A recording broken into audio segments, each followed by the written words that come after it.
ওয়ালাইকুম আসসালাম ওয়া রাহমাতুল্লাহি ওয়া বারাকাতুহু। বোন মুস্তাকিমা, আজ সকালে তোমার কাছে জরুরি এক দরকারে গিয়েছিলাম, কিন্তু তোমাকে না পেয়ে ফিরে গিয়েছিলাম। তুমি কি কোনো প্রয়োজনে কোথাও গিয়েছিলে? হ্যাঁ বোন, আজ সকালে আমি এবং আমার অনেক প্রতিবেশী মহিলা মিলে লালমোহনপুর গ্রামে এক ব্যক্তি মারা গিয়েছিল, সেখানে গিয়েছিলাম। ইন্না লিল্লাহি ওয়া ইন্না ইলাইহি রাজিউন। আল্লাহ তাকে ক্ষমা করুন এবং জান্নাতুল ফেরদৌস নসিব করুন। হ্যাঁ বোন, তো মৃত ব্যক্তি তোমার আত্মীয় সূত্রে কে ছিলেন? আমার চাচাতো ভাইয়ের নানি শাশুড়ির ভাইপোর ছেলের খালুর দোলা ভাই, সেই সূত্রে আমার কে হয় আমি ঠিক বলতে পারবো না বোন। কি বলছো বোন? সে তো তোমার দুরাত্মীয় হয়ে যাচ্ছে, তাছাড়া তোমার মহারাম ব্যক্তিও নয়। সেখানে গিয়ে তোমার কি লাভ তা তো বুঝলাম না বোন। আজব তো, 8 মাস ক্যান্সারে ভোগার পর একটা মানুষ মারা গিয়েছে, সে তো চিরদিনের জন্য চলেই যাচ্ছে কবরে। তার মরা মুখটা দেখবো না তা কি কখনো হয়? সেখানে লাভ লোকসানের হিসেব আছে কোথা থেকে তা তো বুঝি না বোন। আফসোস, সত্যিই আমরা অনেক কিছুই বুঝি না এবং বোঝার চেষ্টাও করি না। আচ্ছা তুমি বলো তো বোন, এই যে 8 মাস মানুষটা অসুস্থ অবস্থায় পড়েছিল, তখন কি তুমি দেখতে গিয়েছিলে? তা বোন, দেখতে যাব ভাবছিলাম, কিন্তু সংসারে কাজের চাপে গরু ছাগল হাঁস মুরগি এসবের দেখাশোনার কারণে আর যাওয়া হয়ে ওঠেনি। আজ তোমার সংসার যে সামলেছে, সেদিনও সেই সামলাতো। পার্থক্য শুধু এটাই হতো, অসুস্থ ব্যক্তিকে দেখতে গেলে রোগীর মধ্যে তুমি আল্লাহকে খুঁজে পেতে, আল্লাহর প্রিয় পাত্রী হতে। কিন্তু তুমি গায়ের মহারাম মাইয়াকে দেখতে গিয়ে কোন সাহাবের অংশীদার তো হতেই পারলে না, উল্টে নিজের ক্ষতি করে এসছো। ও মা গো, এখানে ক্ষতির কাজ কি করলাম আমি? বোন, আমাদের ইসলাম ধর্মে মৃত্যুর পর মাহারাম ব্যতীত মৃত নারীর লাশ যেমন পুরুষ মানুষের দেখা না যায়, তেমনি মৃত পুরুষের লাশ দেখা নারীর জন্য না যায়। বোন, তুমি এমন ব্যক্তিকে দেখতে গিয়েছিলে যার সাথে তোমার পর্দা করা হুকুম ছিল, তাই তুমি এমন না যায় কাজে ধরি হয়ে নিজের আখেরাত নষ্ট করেছো। আর বোন, অত শত আমি বুঝি না, জানি না, আর জানতেও চাই না। একেবারে ক্লান্ত হয়ে গেছি, সারাদিন জোরে জোরে কান্না করে গলাটা এমনিতেই গেছে, তার উপর তোমার কাছে এই জায়েজ না জায়েজের ফতোয়া শুনতে শুনতে এবার কান দুটোও যাবে, আর পারছি না বোন। নাউযুবিল্লাহ, তাই নাকি? আবার জোরে জোরে কান্নাও করেছো? এখানে না কাঁদার কি আছে? সবাই যখন কাঁদছিল তখন কি আমি চুপ করে বসে থাকবো? তখন আমি আমার নানি মরার কথাটা মাথায় ঢুকিয়ে জোর করে চোখে পানি এনে সবার সুরে কান্না করে নিজে মান সম্মান রক্ষা করলাম। হাই হাই বোন, তোমার কথা শুনে আমার হাসিও পাচ্ছে আবার কান্নাও আসছে। মৃত ব্যক্তির কাছে জোরে জোরে কান্না করা বা বিলাপ করা এত বড় গুনাহ, যদি আগে জানতে তাহলে বিলাপ করা চিরতরে ভুলে যেতে। এই বিলাপকারী নারীর জন্য পরকাল অপেক্ষা করছে ভয়ঙ্কর শাস্তি। কেন, কান্নাতেও দোষ? তাহলে মানুষ যাবে কোথায়, করবে কি? কান্নাতে দোষ নাই বোন, দোষ কান্নার প্রকাশ ভঙ্গি। মৃত ব্যক্তির দেহে তুমি চোখে পানি ফেলাতে পারো, কিন্তু উচ্চ স্বরে কান্না করা একদম শরীয়ত বর্হিত কাজ। এটা মৃত্যুর জন্য আল্লাহকে দোষারোপ করা হয় এবং আল্লাহ তাআলার ফয়সালার উপর অসন্তুষ্টি প্রকাশ করা হয়। তাই নাকি? কিন্তু মৃত ব্যক্তির গৃহে যদি আমাদের বুক ফেটে জোরে কান্না আসে তখন কি করব? বোন, এটা তো ঠিক। আল্লাহ পাক আমাদের সকলকে সৃষ্টি করেছেন এবং আমাদের একটি নির্দিষ্ট সময় নির্ধারণ করে দিয়েছেন। সময় ফুরালে আল্লাহর ডাকে সাড়া দিতে হবে, এটাই বাস্তবতা। তাই আমাদের সবর করতে হবে। সবরকারীর সঙ্গে সব সময় আল্লাহ পাক থাকেন। আর আমরা যদি ধৈর্য হারিয়ে উচ্চ স্বরে কান্না করে শরীয়তের সীমা লঙ্ঘন করি, তাহলে আমাদের জন্য অপেক্ষা করছে পরকাল ভয়াবহ আযাব। আজাবের কথা শুনে বোন আমার খুবই ভয় পাচ্ছে। আমাকে আরো কিছু শিখিয়ে দাও যেন আমি আজাব থেকে রক্ষা পেতে পারি। কিন্তু তুমি তো একটু আগেই বললে তুমি আজ অনেক ক্লান্ত। বলেছিলাম, কিন্তু এখন তোমার কথাগুলো শুনতে আমার খুবই ভালো লাগছে। তাছাড়া আজ রাত্রিতে রান্না বান্নানোর ঝামেলা নেই। জানো তো বোন, মরা বাড়িতে আজ যে গরুটা জবাই হয়েছিল না, সেটা দেখার মতো আর মাংসটাও রান্না হয়েছিল খাসা। পেট পুড়ে খেয়েও এসেছি, আবার টিফিনে করে নিয়েও এসেছি। তাই নিশ্চিন্তে তোমার কাছ থেকে এরকম ভালো কথা শুনতে মন চাইছে। কি বললে? মৃত বাড়ির খানা? আস্তাগফিরুল্লাহ। তুমি কি জানো না বোন, পাড়া প্রতিবেশী নিকটাত্মীয় দূরাত্মীয় সবার জন্য মৃত বাড়ির খানা খাওয়া একদম অনুচিত।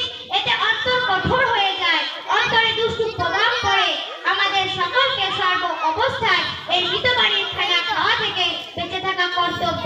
তাছাড়া আমরা তো আনন্দ উৎসবেই গরু জবাই করি। যে বাড়িতে মানুষ মারা গেছে, যার জন্য সকলে দুঃখিত শোকাহত মর্মাহত, সেখানে কোন আনন্দে এত বড় গরু জবাই করে খানা করা হয়? এটা কি আশ্চর্য ব্যাপার নয় বোন? সত্যি তো, এসব আগে তো কখনো ভেবে দেখিনি। এটা ঠিক যে আমরা ঈদ, বিয়ে, আকিকা ইত্যাদি আনন্দ উৎসবে গরু জবাই করি, কিন্তু সব বাড়িতে এইসব ঠিক কাজ বলে তো মনে হচ্ছে না বোন। হ্যাঁ বোন, আমাদের ভাবতে হবে এবং সমাজকে ভাবাতে হবে।